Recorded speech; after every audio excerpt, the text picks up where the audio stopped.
भारत को 1947 में औपनिवेशिक कब्जे से आज़ादी मिली थी। हमें आज़ाद होने के 75 साल हो गए हैं। हालांकि स्वतंत्रता पश्चात नई दिल्ली की सरकारों ने यूनाइटेड किंगडम के सामने साष्टांग प्रणाम करने को नीतिगत प्राथमिकता बना दिया था। यहां तक कि संयुक्त राज्य अमेरिका ने भी भारत के उथल पुथल भरे समय का भरपूर फायदा उठाया है।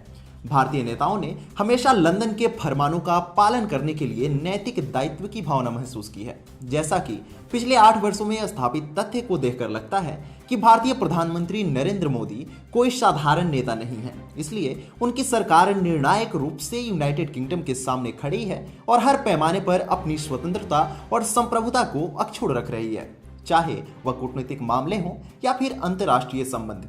नमस्कार, आप देख रहे हैं TFI, जो है देश का सबसे बड़ा अल्टरनेट न्यूज मीडिया पोर्टल, और मैं अवनीश तिवारी आपको हाल ही में मोदी सरकार द्वारा ब्रिटेन को लेकर उठाए गए उस कदम से अवगत कराऊंगा जिसने वैश्विक राजनीति में हलचल मचा दी है। साथ ही यह भी कहा जा रहा है कि भारत ने ब्रिटेन को उसकी औपनिवेशिक नींद से ठोक पीट कर जगा दिया है। तो अविलंब आरंभ करते हैं। दरअसल मोदी सरकार ने हाउस ऑफ कॉमन्स के स्पीकर सर लिंडसे होयल और उनके डिप्टी के नेतृत्व में ब्रिटेन के एक उच्च स्तरीय क्रॉस पार्टी प्रतिनिधिमंडल की भारत यात्रा को रद्द कर दिया है। 10 सदस्यीय प्रतिनिधिमंडल में कंजर्वेटिव और लेबर कैंप दोनों के सांसद शामिल थे।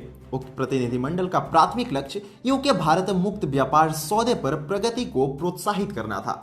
द गार्जियन की एक रिपोर्ट के अनुसार फरवरी में यूक्रेन पर आक्रमण के बाद ब्रिटिश प्रतिनिधिमंडल की यात्रा का संदर्भ बदल गया।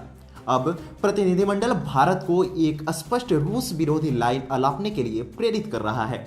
दिलचस्प बात यह है कि भारत पर मॉस्को के खिलाफ एक स्टैंड लेने हेतु दबाव बनाने के लिए ब्रिटिश सरकार की सभी शाखाओं को उपयोग में लाया गया है। उसके बावजूद भी भारत ने झुकने से इनकार कर दिया है। इसलिए जब प्रतिनिधिमंडल के एजेंडे में भारी बदलाव आया और यह रूस विरोधी मार्ग पर जा खड़ा हुआ, तो नई दिल्ली ने पूरी तरह से नियोजित यात्रा पर रोक लगाने का फैसला किया। ब्रिटिश प्रतिनिधिमंडल जो दिल्ली और राजस्थान का दौरा करने वाला था, उसने अंतिम समय में भारतीय उच्चायोग द्वारा आपत्ति जताए जाने के बाद अपनी यात्रा रद्द कर दी। रिपोर्ट के अनुसार यह अभी तक स्पष्ट नहीं है कि भारत के मुद्दे चुने हुए प्रतिनिधिमंडल के व्यक्तिगत सदस्यों के साथ थे या ब्रिटिश सांसदों को भारत में पीएम मोदी से और अधिक मजबूत स्थिति लेने का आग्रह करने के लिए एक मंच दिए जाने के बारे में व्यापक चिंता से संबंधित थे। ध्यान देने वाली बात है कि यूनाइटेड किंगडम विकास को गति देने की कोशिश कर रहा है। ब्रिटिश मीडिया चाहता है कि हर कोई यह विश्वास करे कि यूक्रेन में चल रहे युद्ध में भारत की स्थिति से असहजता के कारण लंदन ने ही यात्रा रद्द कर दी थी। हालांकि वास्तविकता यह है कि यह भारत ही था जिसने ब्रिटिश दबाव की रणनीति और जबरदस्ती के विरुद्ध खड़े होने का विकल्प चुना।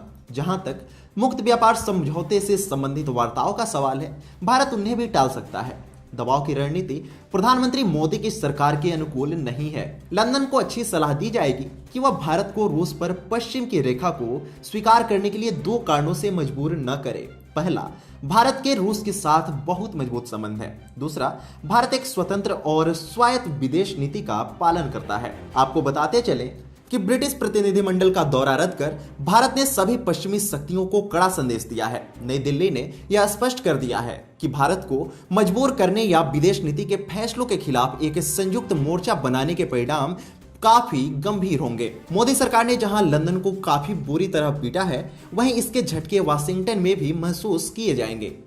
यूके अभी भी यह मानता है कि भारत एक ऐसा देश है जिस पर वह हावी हो सकते हैं। ब्रितानियों का औपनिवेशिक हैंगओवर अभी भी कम नहीं हुआ है। यही वजह है कि वे भारत को लंदन द्वारा जारी किए गए निर्देशों का तुरंत पालन करने का फरमान सुनाते हैं।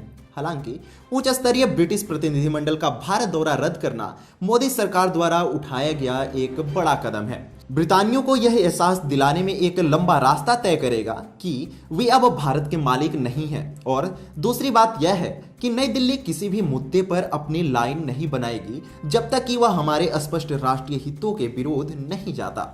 ऐसे में यह कहा जा सकता है कि भारत ने अभी अभी यूनाइटेड किंगडम को उसकी औपनिवेशिक नींद से ठोक पीट कर जगा दिया है।